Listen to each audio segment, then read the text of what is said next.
Assalamualaikum warahmatullahi wabarakatuh. Bismillahirrahmanirrahim. Alhamdulillahi rabbil alamin. Allahumma salli wa sallim wa barik ala Muhammad wa ala ali Muhammad. Jamaah yang dimuliakan Allah, kita umat Islam seringkali dibuat terheran-heran dengan tingkah para Kristener yang sering menghujat pewahyuan Al-Quran kepada Rasulullah Sallallahu Alaihi Wasallam yang pertama kali Allah turunkan di dalam Gua Hira. Mereka mengolok-olok bahwa yang mendatangi Rasulullah Sallallahu Alaihi Wasallam tersebut adalah iblis Gua Hira.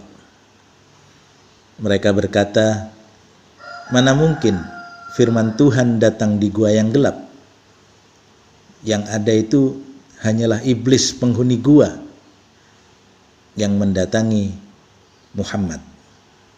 Apalagi tidak ada saksinya kalau Muhammad mendapat wahyu yang disampaikan oleh Allah melalui malaikat Jibril.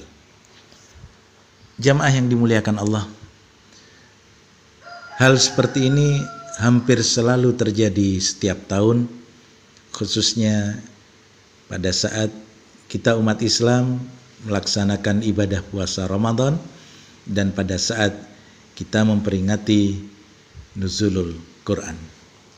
Insyaallah pada edisi kali ini saya akan coba menjawab tuduhan-tuduhan dan fitnah tersebut mengenai pewahyuan Al-Quran kepada Rasulullah Sallallahu Alaihi Wasallam yang pertama kali di Gua Hira dan mengenai saksi-saksi turunnya wahyu kepada Rasulullah Sallallahu Alaihi Wasallam dan kepada para nabi Allah yang lain. Jamaah yang dimuliakan Allah, Allah Maha mengetahui bahwa kelak Rasulullah Muhammad Sallallahu Alaihi Wasallam akan menjadi bahan ejekan dan olok-olok dari orang-orang kafir. Sebagaimana Allah berfirman di dalam Al-Quran, A'udzu billahi minasyaitonir rajim. Wa idza ra'auka yattakhidunaka illa huzwa. Ahadzal ladzi ba'asallahu rasula. Dan apabila mereka melihat kamu Muhammad, mereka hanyalah menjadikan kamu sebagai bahan ejekan dengan mengatakan, inikah orangnya yang diutus Allah sebagai seorang Rasul? Surah Al-Furqan ayat 41. Maka Allah memberi peringatan kepada orang-orang yang zalim tersebut bahwa mereka hanya diberi penangguhan sampai waktu yang ditentukan oleh Allah. Untuk apa? Untuk mengazab mereka di neraka atau sampai mereka tersadar tentang kebenaran Rasulullah Muhammad Sallallahu Alaihi Wasallam dan Al-Quran yang telah Allah turunkan kepada beliau. Allah berfirman, dan janganlah sekali-kali kamu Muhammad mengira bahwa Allah lalai dari apa yang diperbuat oleh orang-orang yang zalim. Sesungguhnya Allah memberi tangguh kepada mereka sampai hari yang pada waktu itu mata mereka akan terbelalak. Allah juga menyatakan bahwa mereka yang menghujat dan memfitnah Rasulullah Sallallahu Alaihi Wasallam hanyalah sekumpulan manusia yang tak berilmu dan para pendusta. Sebagaimana firman Allah, Ma lahum bihi min ilmin wala liabaihim kaburat kalimatan takhruju min afwahihim iyaquluna illa kadhiba. Mereka sekali-kali tidak mempunyai pengetahuan tentang hal itu. Begitu pula nenek moyang mereka. Alangkah jeleknya kata-kata yang keluar dari mulut mereka. Mereka tidak mengatakan sesuatu kecuali hanyalah dusta. Surah Al-Kahfi ayat 5. Jamaah yang dimuliakan Allah, Al-Quran Allah turunkan kepada Rasulullah Sallallahu Alaihi Wasallam secara berangsur-angsur melalui malaikat Jibril alaihissalam. Saksi-saksinya ada, namun saksi-saksi tersebut hanya sebatas mengetahui tanda-tanda fisik Rasulullah Sallallahu Alaihi Wasallam ketika beliau menerima wahyu.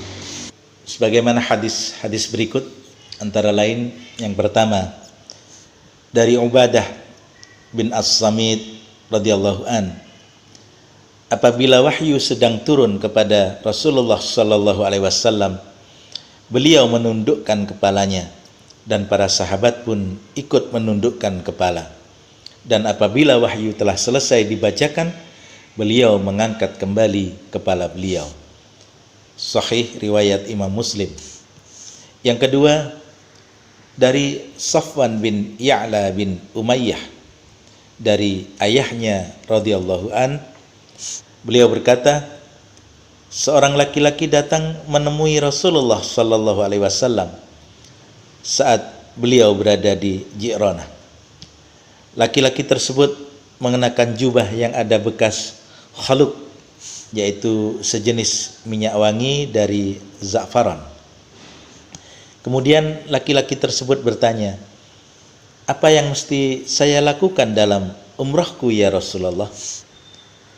Safwan berkata, ketika itu turunlah wahyu kepada Rasulullah sallallahu alaihi wasallam, lalu beliau diselimuti dengan kain.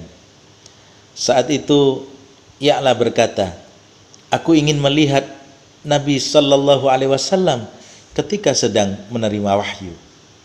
Kemudian Umar radhiyallahu an bertanya, apakah kamu ingin melihat Rasulullah sallallahu alaihi wasallam ketika beliau sedang menerima wahyu?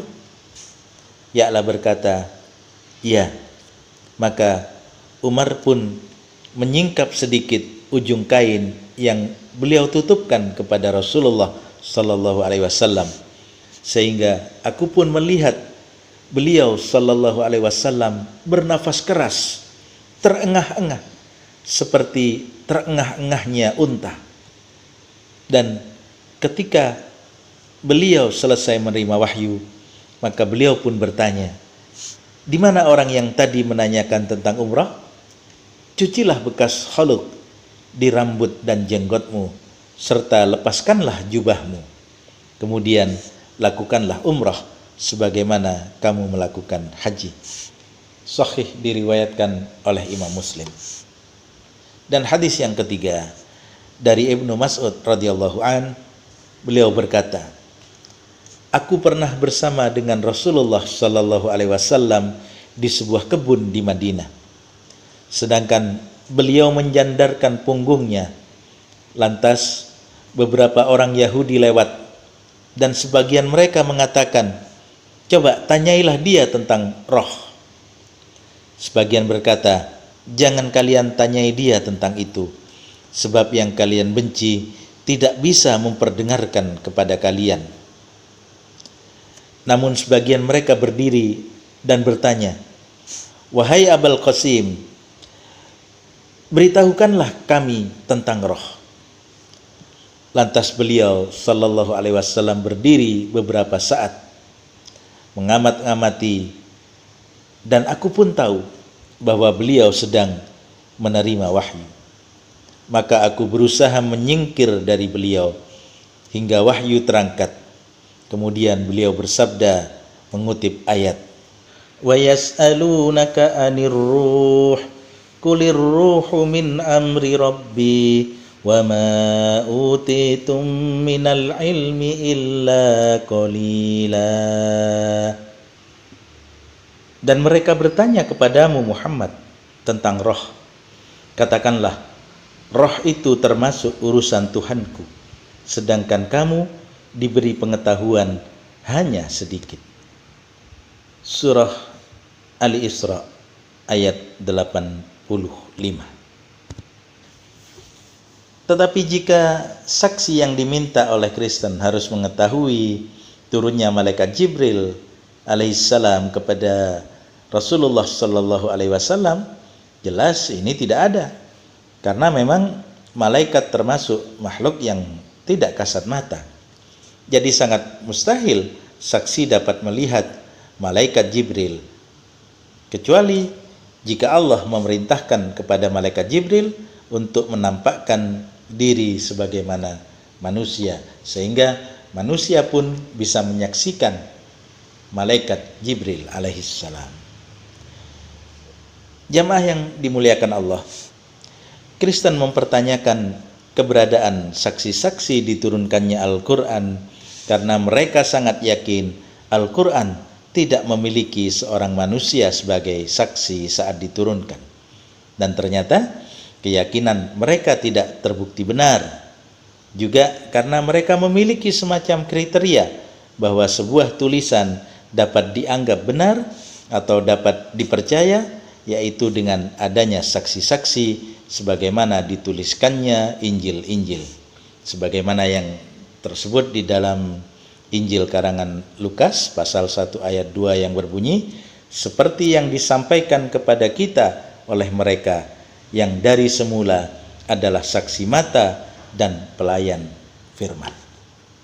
Sebetulnya dalam Islam posisi saksi atas turunnya Al-Quran sangat tidak diperlukan, walaupun sebenarnya saksi-saksi itu ada. Orang beriman kepada Al-Quran bukan karena saksi-saksi, tapi karena reputasi Rasulullah Muhammad sallallahu alaihi wasallam yang terkenal tidak pernah berbohong, yang terkenal sebagai seorang yang jujur, dapat dipercaya dan memiliki akhlak yang mulia. Jemaah yang dimuliakan Allah, adalah sangat wajar apabila Injil yang ada sekarang, yang ada di dalam buku tebal bersampul hitam atau bersampul biru itu, yang diimani oleh Kristen sebagai kitab suci, memiliki banyak saksi.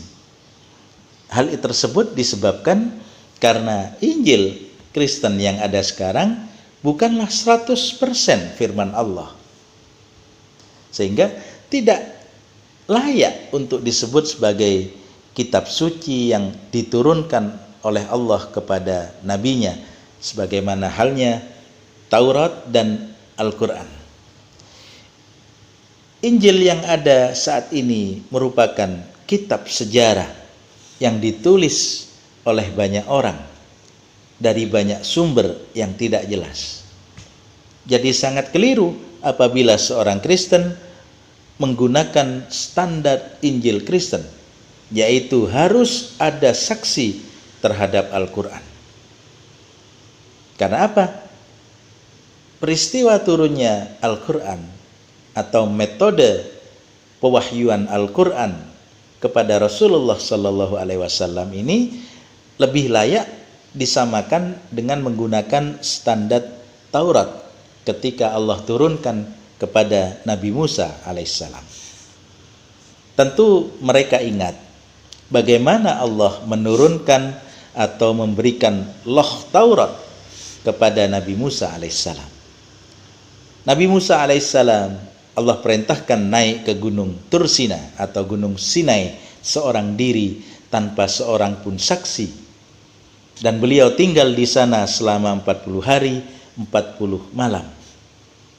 Jadi jika Kristen mempermasalahkan Al-Quran yang tidak memiliki saksi, yang melihat malaikat Jibril alaihissalam saat menyampaikan wahyu kepada Rasulullah Muhammad sallallahu alaihi wasallam, tapi bagaimana dengan Taurat yang saat ini 5 kitab awal di dalam kitab perjanjian lama dikenal sebagai kitab Taurat, dan mereka orang-orang Kristen juga percaya serta mengimani sepenuhnya Taurat yang Allah turunkan kepada Nabi Musa alaihissalam tanpa ada satu orang pun yang menyaksikan saat Nabi Musa alaihissalam memperoleh loh Taurat dari Tuhan.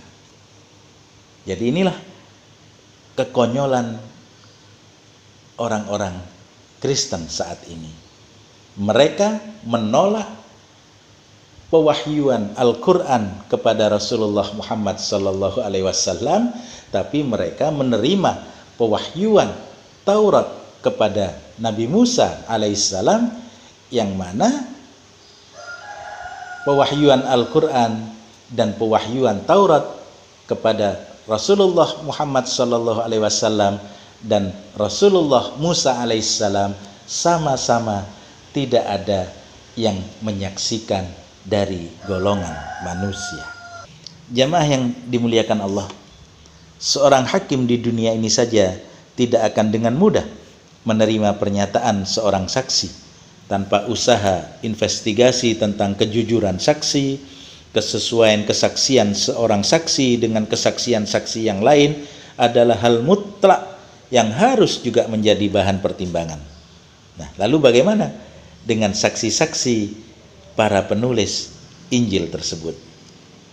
Kita tahu para penulis Injil memang menyebut tulisannya adalah dari kesaksian-kesaksian. Namun kesaksian siapa sajakah yang mereka jadikan sumber?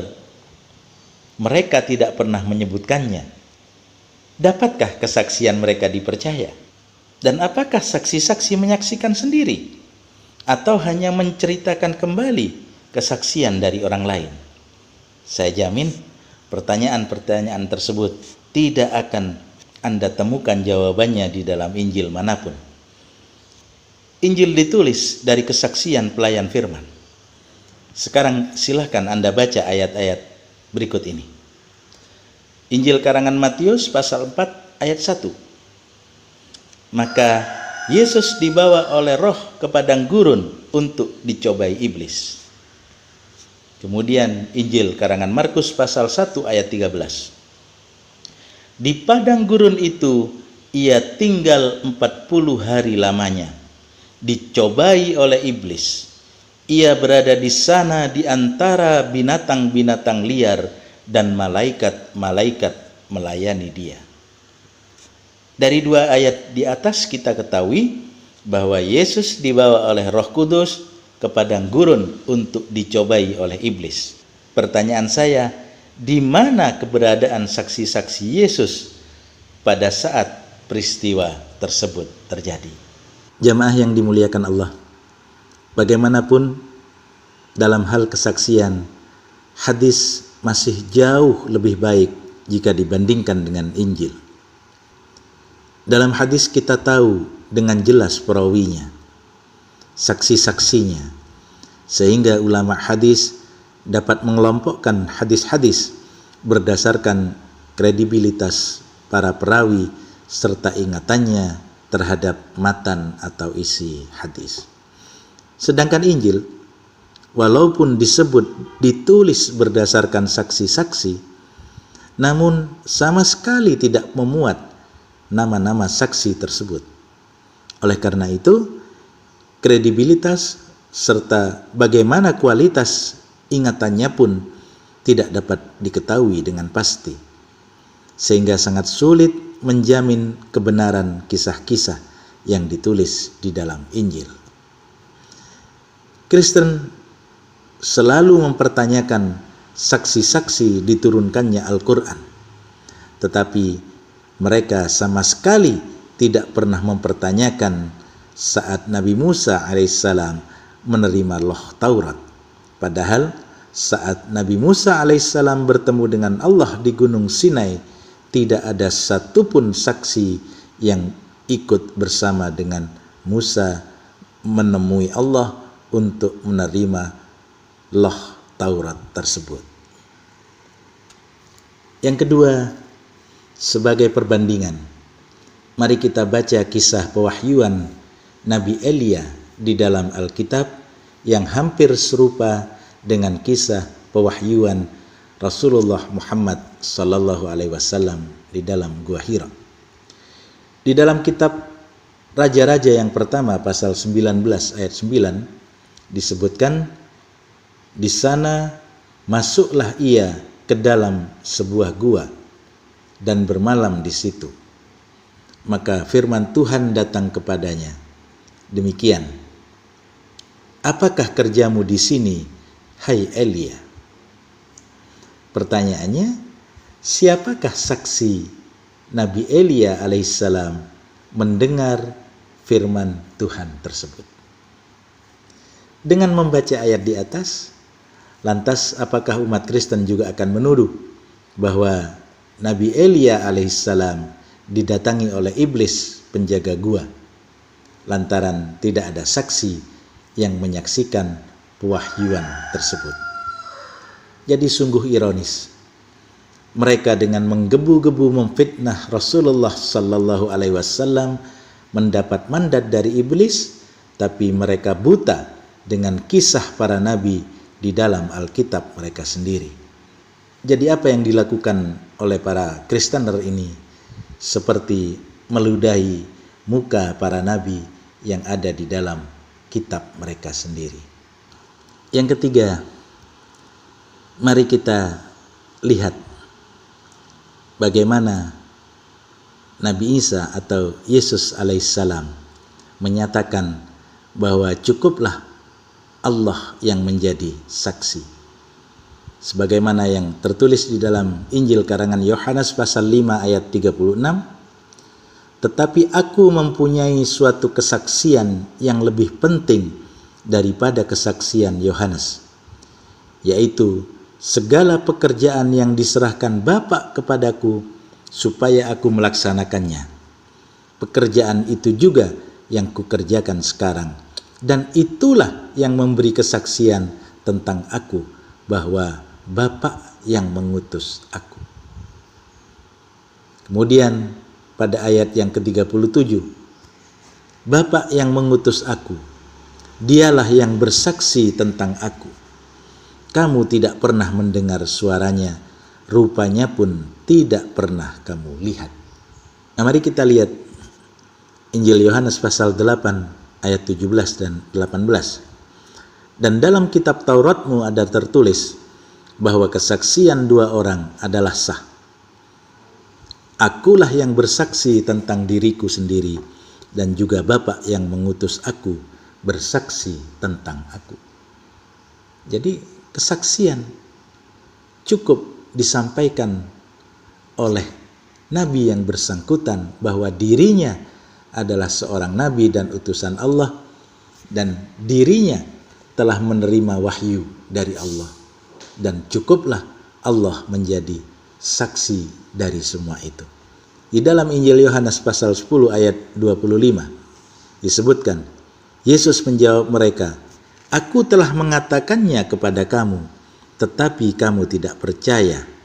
Pekerjaan-pekerjaan yang kulakukan dalam nama Bapakku, itulah yang memberikan kesaksian tentang aku. Jadi apa yang dilakukan oleh seorang nabi dan rasul itulah yang menjadi pokok dari kesaksian bahwa dia adalah seorang nabi atau rasul Allah, ataukah dia hanyalah seorang pendusta. Jadi jamaah yang dimuliakan Allah, jadi menjawab tuduhan dan fitnah dari para Kristener yang mengatakan karena tidak ada saksi yang menyaksikan kenabian atau turunnya Al-Quran, maka Rasulullah Shallallahu Alaihi Wasallam dan Al-Quran layak untuk ditolak. Terjawab sudah berdasarkan ayat-ayat yang ada di dalam kitab suci mereka sendiri, bahwa cukuplah Allah dan Nabi tersebut yang menyatakan pekerjaan-pekerjaannya, yang menyatakan kebenaran bahwa dia adalah utusan Allah. Mudah-mudahan jawaban ini bisa menjadi tambahan ilmu untuk meningkatkan imunitas kita terhadap berbagai macam upaya pemurtatan yang dilakukan oleh para kafirin. Kurang lebihnya mohon maaf. Subhanakallahumma wa bihamdika asyhadu an la ilaha illa anta astaghfiruka wa atubu ilaih. Assalamualaikum warahmatullahi wabarakatuh. Saudaramu Anwar Lutfi di Bumi Madura.